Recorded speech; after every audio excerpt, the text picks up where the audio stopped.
Halo semuanya, kembali lagi dengan saya dalam sebuah cerita yang berjudul Mengharap Cinta Sang Suami. Bab 20, Kerapuhan Faijah.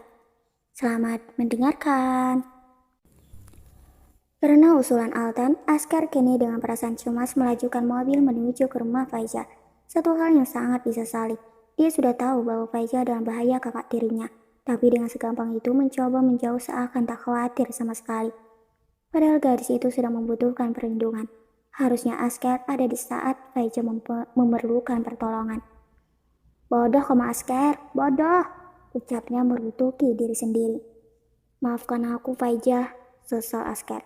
Memukul setir berkali-kali untuk menumpahkan kesalahannya. Mobil yang dikendarai sudah hampir setengah jalan ditempuh untuk sampai ke rumah Faijah. Namun, pertengahan jalan Askar menginjak rem mobil secara tiba-tiba. Begitu melihat wanita yang menjadi objek pemikirannya tengah terduduk di atas koper. Tepatnya di pinggir jalan yang sekarang agak sepi. Wajah sendu terlihat sangat jelas. Faijah, lirihnya. Askar memarkirkan mobil, lalu melangkah cepat mendatangi Faijah yang nampak terlamun. Satu tolehan mengejutkan Askar. Tatapan mata itu terlihat begitu menyedihkan. Kamu kenapa, Faijah? Tetesan demi tetesan air mata mengalir begitu saja di pelupuk mata Faijah, mewakili hati yang remuk redam. Ceritalah, Askar paham gadis itu sedang dirundung banyak masalah dan kesedihan. Faijah berdiri menghadap Askar. Kenapa hidupku begitu rumit? Kenapa Allah hentinya mengujiku? Apa dia ingin melihatku selalu menderita? Apa Allah tidak sayang padaku? Askar terhenyak mendengar pertanyaan Faijah, seperti orang rapuh yang kehilangan arah. Kemudian dengan cepat Askar menggeleng. Allah sangat sayang kepadamu. Maka dari itu, ia menguji seorang hamba untuk menaikkan derajatnya. Sesungguhnya Allah lebih mengetahui apa yang tidak kamu ketahui. Terang Askar penuh kelembutan. Benarkah? Dengan air mata mengalir, Faijah menatap Askar dalam. Aku sudah kehilangan cintaku. Aku juga sudah merasakan kecewa karena ibu yang aku pikir baik ternyata sangat buruk. Lalu sekarang itu sudah masa lalu ibumu. Jangan diungkit lagi, potong Askar. Tapi aku yang harus menanggung kesalahan ibuku di masa lalu, sambar Faijah dengan nada naik 1 oktav yang masih meledak begitu saja. Istighfar Faijah, bersabarlah. Semua bersabar kamu bilang. Kamu enteng ngomong kayak gitu karena diberikan takdir yang baik. Sedangkan aku, takdirku buruk. Ucapnya dengan suara yang terdengar amat pedih. Sekali lagi, Askar terhenyak mendengar penuturan gadis itu, di mana sifatnya yang selalu berkata lembut dan sangat taat terhadap Tuhannya. Ini bukan Faijah yang dikenal Askar. Sahabat sekaligus cintanya itu adalah orang yang sangat tabah, bukan putus asa seperti ini. Apa yang kamu katakan, Faijah? Allah tidak akan memberikan cobaan di luar batas kemampuan manusia. Cukup. Aku tidak mau mendengar nasihatmu. Faijah berbalik, menarik koper dan berjalan menjauh dari hadapan Askar. Hati itu terluka dan tak bisa menerima takdir yang sudah disematkan. Jangan sampai karena cintamu kepada makhluk Allah menggelapkan hatimu. Teriak Askar membuat Faijah berhenti melangkah. Jujur Faijah, aku sangat mencintaimu, teriaknya lagi. Dok, Faijah terperanjat di tempat, kemudian tersenyum dengan miris. Jangan mengasihaniku, Askar. Aku sangat tidak suka dikasihani. Kamu tidak perlu peduli kepadaku, atau hanya sekedar ingin menghibur. Leluconmu sangat tidak lucu, belas Faijah sengit. Askar menegang.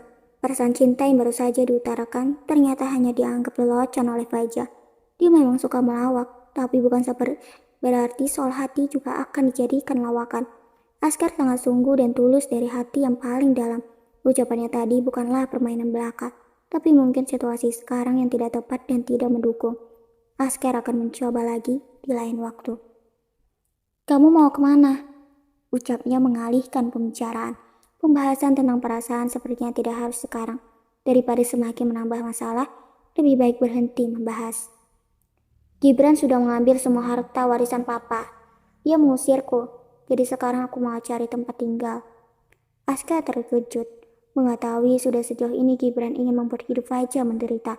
Dia berlari lalu menghadang langkah gadis itu, membuat sang empu juga ikut terhenti. Aku akan mencarikan tempat tinggal untukmu. Tidak perlu Askar, aku bisa sendiri. Wajahnya datar, tanpa ekspresi. Kemudian kembali melangkah meninggalkan Askar yang tertinggal di belakangnya. Aku akan membantumu, tawar Askar lagi. Faiza tersenyum kecut. Sekali lagi aku bilang, jangan kasihani aku, bentak Faiza tanpa menoleh sedikit pun. Aku tidak mengasihanimu, aku hanya ingin membantu, jelas Askar. Aku tidak butuh bantuanmu. Setelah mengatakan itu, Faiza memberhentikan sebuah angkot, melenggang masuk ke dalam dan meninggalkan Askar seorang diri.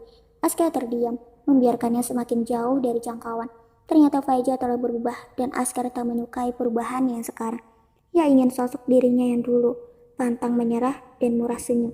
Menjadi orang sok tegar dan kuat memang tidak salah, tapi bukan berarti menolak bantuan orang yang bersedia ingin membantunya. Segitu besarnya cintamu kepada Rafizky, ternyata mampu mengubah perilakumu. Cinta memang bisa membutakan seseorang, dan kamu sudah dibutakan oleh cinta yang salah. Menolak Askar sangat pelan dan nyaris tak terdengar. Di dalam angkot, Faiza hanya termenung, tak tahu kemana harus menuju. Ia bertanya-tanya kepada orang, lalu berjalan di gang yang sempit dan kumuh. Akhirnya ia berhasil menemukan kontrakan dengan harga murah. Uang tabungan yang dimiliki tak cukup untuk menginap di sebuah apartemen. Faiza hanya bisa mengontrak rumah kecil dan jauh dari kota mewah. Setelah menelusuri setiap ruangannya, hanya ada ruang tamu, satu kamar tidur dan dapur. Ibu kontrakan pun berpamitan. Jangan lupa ya, bayarnya harus tepat waktu. Jangan sampai nonggak, ucap ibu berbadan gemuk sambil mengibas-ibaskan kipasnya dan melenggang pergi ketika Faiza telah menganggukkan kepala. Ia kemudian masuk ke dalam kamar, membuka koper, lalu menyusun pakaian dan menatanya agar rapi ke lemari kayu yang terlihat sudah usang. Kasurnya juga terasa sangat keras, tak seempuk kasurnya dulu. Kehidupan mewah dan nyaman harus ditinggalkan. Bukan fisik saja yang akan merasakan susahnya kehidupan sekarang, tapi hatinya jauh lebih susah untuk menerima takdir. Harta boleh lenyap, tapi jangan cinta, ucap Faiza di sela memasukkan kain. Setelah semua sudah dimasukkan, ia kembali menangis hebat. Mata bengkak dan sempat mencari bukti seberapa sering ia menumpahkan air mata hari ini. Aku tidak sanggup kehilangan cintamu, Rafizky. Faiza semakin terisak. Apa cinta diamku selama ini harus berakhir semenyakitkan ini? Detik berikutnya, Faiza menggeleng. Tidak, aku yakin masih ada cintamu di hatimu, Rafizky. Dengan cara apapun, kalau kita masih bisa disatukan, aku akan berusaha untuk membuatmu kembali kepadaku. Keras kepala dan ego yang tinggi berkoar. Iman yang tak kuat membuat Faiza mudah terjerumus ke dalam bisikan setan dan tidak memikirkan lagi sebab akibat yang akan menimpanya nanti. Ketika sudah mulai tenang, ia kemudian dengan cepat menyambar tas lempang dan bergegas keluar dari rumah kontrakan. Faiza sudah memutuskan kalau ia harus bertemu dengan Arumi sekarang juga dan berbicara secara empat mata. Tidak bisa hanya berdiam diri dan meratapi nasibnya yang sekarang.